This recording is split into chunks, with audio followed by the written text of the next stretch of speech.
Teresa froze, her breath caught in her chest. The years had been kind to Tyler. He was even more handsome than she remembered, his boyish charm now sharpened with a confident edge. His eyes, once filled with youthful enthusiasm, now held a knowing glint that sent a shiver down her spine. Heather, oblivious to the silent storm brewing between her brother and her soon-to-be sister-in-law, beamed at them both. "Isn't he great? Tyler's just amazing." Teresa forced a smile, her mind racing. What was she supposed to do? How could she act normal, pretend that this man, this ghost from her past, hadn't just walked back into her life? She managed a strained, "It's nice to meet you, Tyler." Tyler's smile widened, and for a moment, Teresa could have sworn she saw a flicker of recognition in his eyes, a silent acknowledgement of their shared history. "It's nice to meet you too, Teresa," he replied, his voice smooth as silk.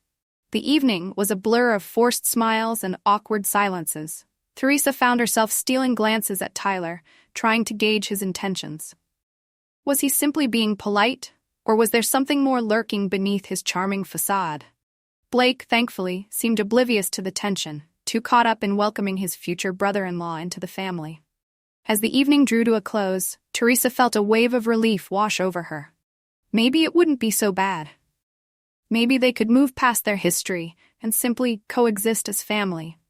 But deep down, a seed of unease had been planted, a nagging feeling that the arrival of Tyler was only the beginning of something much bigger, something that had the potential to shake her carefully constructed world to its core. Teresa felt a lump form in her throat as she met Tyler's gaze. It was charged with an unsettling excitement, a look that sent a shiver down her spine. No one else seemed to notice the unspoken conversation passing between them, the weight of their shared past hanging in the air. 4 years. It had been 4 years since she had last seen Tyler, and time had only intensified his allure. The boyish charm had matured into a rugged handsomeness, his carefree spirit tempered by a hint of world-weariness that made him all the more captivating. Teresa knew that look, that glint in his eyes. It was the same look that had drawn her in all those years ago, leaving her heart in pieces when he inevitably broke things off. A wave of nausea washed over her as she remembered the pain, the bitter sting of rejection. She had poured her heart into anonymous letters, too shy to reveal her true feelings, only to find out later that he had moved on with someone else. Even after all these years, the memory stung like a fresh wound. "Teresa, you okay?" Blake's voice cut through her thoughts, pulling her back to the present. "Yes, fine," she lied, forcing a smile. Her hands trembled slightly as she reached for her glass of water, her heart pounding against her ribs like a trapped bird. Heather, oblivious to Teresa's internal turmoil, giggled and leaned into Tyler. "Tyler thinks you're really pretty," she exclaimed, her voice laced with a hint of mischief. Teresa felt her face flush, but this time it wasn't a blush of attraction. It was the heat of anger, of humiliation, of feeling like she was trapped in some twisted game she never agreed to play. She wanted to scream, to run, to erase the last 5 minutes of her life. Instead, she took a deep breath, reminding herself to be composed. For Blake, for the sake of keeping the peace, she would play the role of the dutiful, oblivious sister-in-law. But behind her polite smile, a storm was brewing, a maelstrom of emotions threatening to break free. After the initial shock of Tyler's arrival, Teresa found herself in a predicament she never could have imagined. Mrs. Harper's health took a turn, a painful flare-up of her arthritis, coupled with the onset of diabetes. It was decided that Teresa would take on the bulk of caring for her mother-in-law, a decision she readily accepted. It was, after all, her duty, an unspoken rule in the Harper household. But no one could have predicted that this turn of events would play right into Tyler's hands. With Mrs. Harper needing more care, Tyler found excuses to be at the house more often, helping out with errands and generally making himself useful. He was the picture of the helpful brother-in-law. So much so that even Teresa had to give him grudging credit. Blake, of course, was none the wiser. He was just relieved that Heather had found such a stand-up guy, someone who wasn't afraid to lend a hand. Little did he know, Tyler's helpfulness was all a charade, a carefully constructed act to get closer to Teresa. And get closer he did. At first, it was just subtle gestures, a lingering glance, a brush of his hand against hers as they cooked dinner. Teresa tried to ignore it, to convince herself she was imagining things. But deep down, she knew it was deliberate, that Tyler was testing the waters, pushing the boundaries of their fragile new reality. Then, one evening, as Teresa was washing dishes, Tyler came up behind her, his body close to hers. She froze, her heart pounding in her chest. Before she could react, he leaned in and kissed her cheek, a quick, feather-light touch that sent a shockwave through her entire being. Teresa whirled around, her eyes wide with shock and anger. "What are you doing?" she hissed, her voice barely a whisper. Tyler just smirked, his eyes glinting with amusement. "Just being friendly, sister-in-law," he purred, his voice dripping with false innocence. The next day, as they were preparing lunch, Tyler leaned in close, his breath tickling her ear. "You're even more beautiful than I remember," he murmured, his voice husky with unspoken desire. Teresa's pulse quickened, but not with pleasure. It was the unsettling feeling of prey being stalked by a predator. She spun around, her eyes blazing with anger. "Stay away from me," she hissed, her voice a mixture of fear and defiance. Tyler, unfazed by her outburst, just chuckled softly. It was clear he saw this as a game, a challenge to be conquered. And Teresa, caught in the crosshairs of his dangerous charm, felt herself spiraling into a vortex of fear and confusion, unsure of how to escape the increasingly tangled web of their shared past. Teresa tried to convince herself that she was overreacting, that Tyler was just being his usual, flirtatious self. She threw herself into her work, her duties as a wife and daughter-in-law, anything to keep her mind occupied and avoid unnecessary interactions with the man who seemed determined to disrupt her life. But it was like trying to outrun a shadow. No matter how hard she tried, Tyler's presence lingered, a constant, unsettling reminder of their shared past and the unspoken desires that simmered between them. And then, one afternoon, the carefully constructed facade of normalcy came crashing down. Mrs. Harper, returning from a visit to a neighbor, walked in on a scene that made her blood run cold. Tyler had cornered Teresa in the kitchen, his hand clasped tightly around hers as they stood by the sink. He was laughing, seemingly oblivious to Teresa's discomfort. "What's going on here?" Mrs. Harper's voice, sharp with suspicion, cut through the air like a knife. Tyler, startled, quickly released Teresa's hand. "Just checking on Teresa's hand, Mom." "She burned herself earlier," he lied smoothly, gesturing to the sink. Mrs. Harper's gaze darted from Tyler to Teresa, her eyes narrowed with suspicion. Teresa, her face flushed with shame and anger, could only stare at her feet, her voice caught in her throat. The silence stretched on, thick with unspoken accusations. Finally, Mrs. Harper let out a humorless chuckle. "All right then," she said, her voice laced with a chilling coldness. And with that she turned and walked away, leaving Teresa to grapple with the humiliating scene and the unsettling realization that she was now trapped in a nightmare of her own making. As the afternoon wore on, Teresa felt a sense of dread creep over her. Mrs. Harper's silence spoke volumes. It was clear that she didn't believe Tyler's explanation, that she suspected something untoward was happening between her son-in-law and her daughter-in-law. Teresa knew she had to do something, had to say something to defend herself. But the words wouldn't come. How could she explain the complex history between her and Tyler, the years of unspoken longing and suppressed feelings, without revealing her own secret shame? Later that evening, Teresa finally worked up the courage to speak to Mrs. Harper. She found the older woman in her usual armchair, a book resting in her lap, her face an unreadable mask. "Mom," Teresa began, her voice trembling slightly. "What you saw earlier, it wasn't what you think." Mrs. Harper looked up, her gaze sharp and unwavering. "Oh, and what was it then, Teresa?" she asked, her voice laced with skepticism. Teresa's heart sank. Mrs. Harper's tone left no room for excuses, no space for explanations. "Tyler, he just grabbed my hand. I didn't encourage him," she stammered, her cheeks burning with shame. Mrs. Harper let out a humorless laugh. "Teresa, dear, I may be old, but I'm not blind. I've seen the way he looks at you, the way he finds excuses to be near you." She paused, her eyes boring into Teresa's. "Men, they don't just grab the hands of women who don't want to be touched." Teresa's heart pounded in her chest. She wanted to scream, to defend herself, to make Mrs. Harper see that she was the victim in all of this. But the words wouldn't come. It was as if Mrs. Harper's accusations had stripped her of her voice, her agency, her very sense of self. She stumbled back a step, her eyes welling up with tears. I never. But Mrs. Harper cut her off with a wave of her hand. Spare me the dramatics, Teresa. Tyler may be a bit of a charmer, but he's a good boy at heart. I'm sure you're both mature enough to handle yourselves. And with that, she dismissed Teresa, leaving her standing there, a storm of emotions raging inside her. Teresa was stunned. Not only did Mrs. Harper not believe her, she was siding with Tyler, protecting him. Teresa felt a wave of loneliness wash over her, the crushing weight of injustice settling upon her like a shroud. To make matters worse, Blake remained oblivious. He was too busy celebrating his sister's upcoming wedding and the seemingly perfect addition Tyler was becoming to their family. Teresa found herself trapped in a nightmare with no escape. She couldn't tell Blake, couldn't risk destroying his happiness or shattering the image he had of his future brother-in-law. And she couldn't confide in Mrs. Harper, who had already made it clear where her loyalties lay.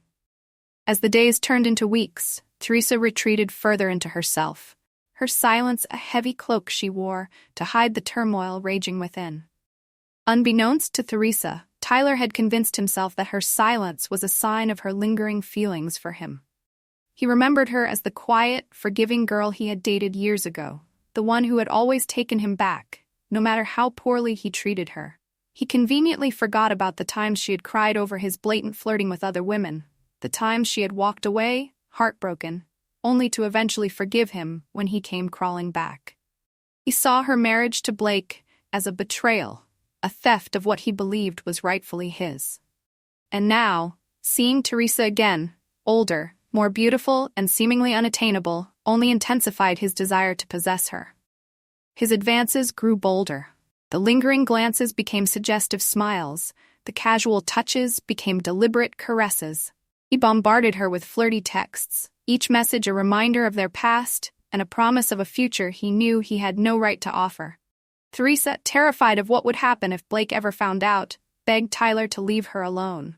But her pleas fell on deaf ears. Tyler, blinded by his own twisted desires, mistook her fear for passion, her silence for consent. One fateful afternoon, while Mrs. Harper was out of town visiting her sister, and Lily was at school, Tyler made his move. He cornered Teresa in her bedroom, his eyes burning with a dangerous mix of lust and possessiveness. Teresa, caught off guard, tried to fight him off, but her struggles were no match for his strength. He pinned her down on the bed, his hands roaming over her body with a familiarity that made her skin crawl. Just when she thought it couldn't get any worse, she heard the front door open. Blake. Panic surged through Teresa as she pushed Tyler away, her heart pounding in her chest. But it was too late. Blake stood in the doorway, his eyes widening in horror at the scene before him. The world seemed to tilt on its axis as Blake's gaze met hers, his expression a mixture of disbelief, betrayal, and rage. Teresa's world imploded. Blake, his face contorted with rage, lunged at Tyler, fists flying. Teresa could only watch in horror as the two men grappled, their shouts echoing through the house. In the aftermath of the fight, there were no words, only the heavy silence of betrayal and shattered trust. Teresa was rushed to the hospital, her body bruised and battered, her heart ripped to shreds. The baby, barely 2 months along, didn't make it. Blake, consumed by a cocktail of guilt, shame, and anger, couldn't even look at her. He blamed her, of course, for the betrayal, for the loss of their child, for the destruction of their perfect life. He didn't even try to understand, didn't want to hear her pleas of innocence. Mrs. Harper, summoned back from her trip, was a pillar of silent support for Teresa during those agonizing days in the hospital. Heather, confused and heartbroken, hovered awkwardly, unable to comprehend the sudden implosion of her family. The only solace Teresa found was in her mother's arms. They cried together, Teresa's silent tears a testament to her unbearable pain, her mother's choked sobs a symphony of empathy and helplessness. When Teresa was finally released from the hospital, she returned to a home that was no longer a sanctuary. Blake was distant, his anger a palpable presence that hung over the house like a suffocating fog. He barely spoke to her, his eyes cold and accusing whenever their paths crossed. Teresa tried, desperately, to salvage the wreckage of their marriage. She apologized, though she knew she had nothing to apologize for, begged for his forgiveness, though it was he who had wronged her. But Blake remained unmoved, his heart hardened by the venom of betrayal. One evening, after another brutal argument, Blake threw divorce papers at her, his voice devoid of any emotion. "Just sign them," he spat, his face twisted in a mask of disdain. "You're nothing but a liar and a cheat. You disgust me." Those words, cruel and cutting, finally broke Teresa. She realized then that there was nothing left to fight for. Her heart, already broken beyond repair, shattered into a million pieces. She signed the papers, the ink a testament to the death of her marriage, the death of her dreams, the death of a future she had once held so dear. Teresa collapsed onto her mother's shoulder, her body racked with sobs. It was as if a dam had broken inside her. Years of pent-up grief and anguish pouring out in a torrent of tears. Her mother held her tight, whispering words of comfort that Teresa couldn't even hear. All she could feel was the warmth of her mother's embrace, the only source of solace in a world that had turned cold and cruel. When the tears had finally subsided, Teresa made a decision. She would not let this break her. She would rise from the ashes, stronger and more determined than ever. She would leave the suffocating confines of the Harper household, find a place of her own where she and Lily could heal. Her mother, her heart heavy with worry, begged Teresa to let her take Lily, insist that a young mother shouldn't have to shoulder such burdens alone. But Teresa refused. Lily was her strength, her reason to keep going, the one shining light in the darkness that had enveloped her life.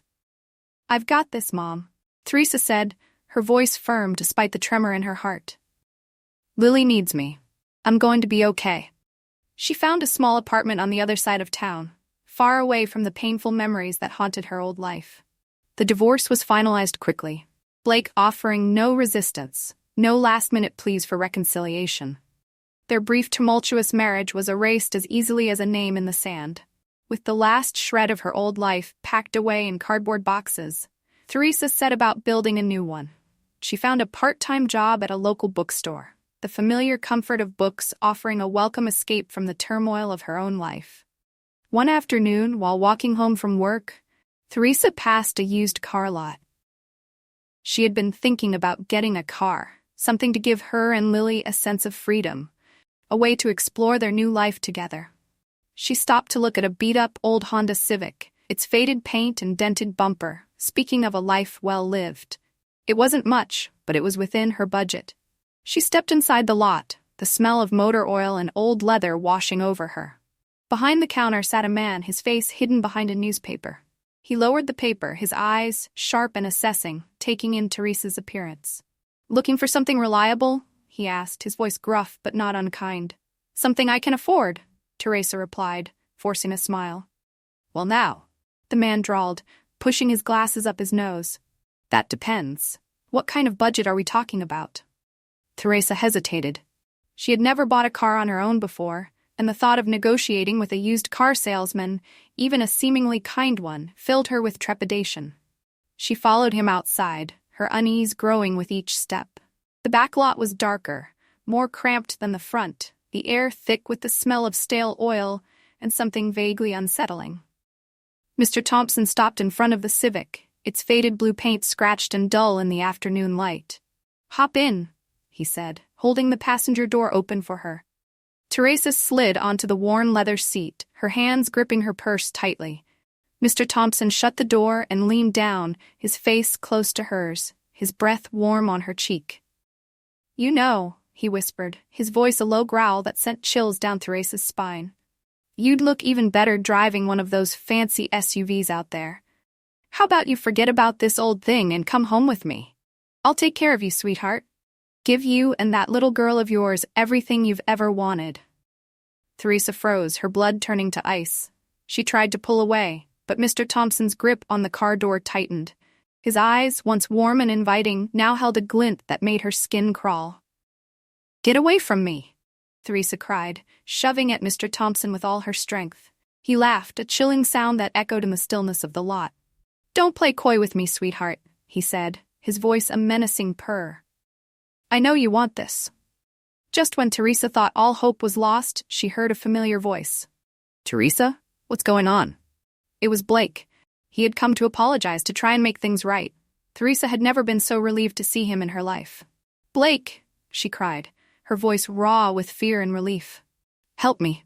Blake saw the fear in Teresa's eyes, the way Mr. Thompson was leering at her, and his blood ran cold. In that moment, the rage and resentment he had been harboring toward Teresa evaporated, replaced by a surge of protectiveness so fierce it took his breath away. He lunged at Mr. Thompson, his fist connecting with the man's jaw in a satisfying crunch. Mr. Thompson stumbled back, his eyes wide with surprise and pain. "Don't you ever touch her again," Blake roared, his voice shaking with fury. He rained down blow after blow, the years of pent-up anger and frustration pouring out of him like a raging torrent. Teresa watched in stunned silence as Blake beat Mr. Thompson to a pulp, her heart pounding in her chest. She had never seen this side of Blake before, this raw, unbridled fury. Finally, when Mr. Thompson was nothing but a whimpering heap on the ground, Blake stopped, his chest heaving, his knuckles bloody. He turned to Teresa, his eyes filled with a mixture of shame and remorse. "Teresa, I'm so sorry," he stammered, reaching for her, but stopping short, unsure if he had the right to touch her. Teresa, still trembling from the encounter, could only stare at him, her mind struggling to process everything that had just happened. Blake took a step closer, his voice barely a whisper. "Let me take you home." Teresa hesitated for a moment, then nodded, her throat too tight for words. She gathered her purse and followed Blake out of the lot, leaving the wreckage of her encounter with Mr. Thompson behind her. As they drove away, Lily, her sweet face pressed against the window, turned to Blake, her eyes wide with wonder. "Daddy, are you staying with Mommy and me now?" she asked, her voice filled with hope. Blake glanced at Teresa, his heart aching at the sight of her pale face and the dark circles under her eyes. He had put her through so much, had been so blinded by his own pain that he had failed to see her pain. He reached for her hand, his fingers gently intertwining with hers. "Yes, Lily," he said, his voice thick with emotion. "Daddy's staying. We're going to be a family again, I promise." And as Teresa leaned into Blake's touch, a single tear rolling down her cheek, she dared to believe that maybe, just maybe, they could find their way back to each other, back to the love they had almost lost.